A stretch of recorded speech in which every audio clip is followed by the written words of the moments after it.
In the middle of my junior year in high school, my father awakened one night in intense pain, and they took him to Portsmouth Naval Hospital, and on the way there, my father held tightly to my hand for most of the trip, and I could tell that he was in agony, although the only complaint was that he was not allowed to smoke in the ambulance.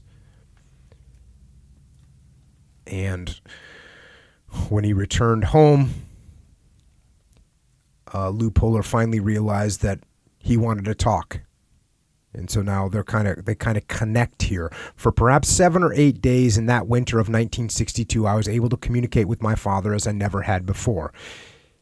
He told me that he was fearful about aging and the inevitable declining state of his health, and about how he never wanted to be a burden to his family. I listened as best I could to an old man reveal feelings that he had never expressed before. He also told me that he was counting on me to carry on when he was gone, and how proud he was to have a son to continue the Puller name.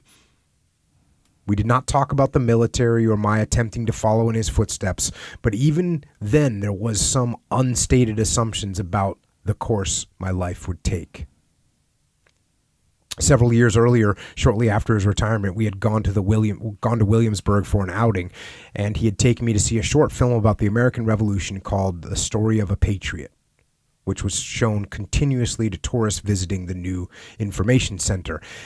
At the conclusion of the film, the main character watches a group of young men who have just enlisted to go fight the British, and he swells with pride when he sees his son among the ranks of the newly enlisted. My father's enchantment with that scene registered powerfully on my young psyche, and without ever saying another word, I knew that someday I would be enlisting in some as yet undetermined cause. Now, 5 or 6 years later, I shared the dining table of our home with the man I loved like no other in the world. I wanted desperately to be what he expected me to be.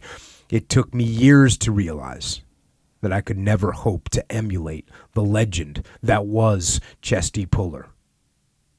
But I knew even then that I loved the man far more than the legend. So yeah, it's reality. It's life. And as I mentioned in the beginning of this whole thing, a story about life, if you carry it through, all stories about life end in death, and you can see some deterioration starting to occur.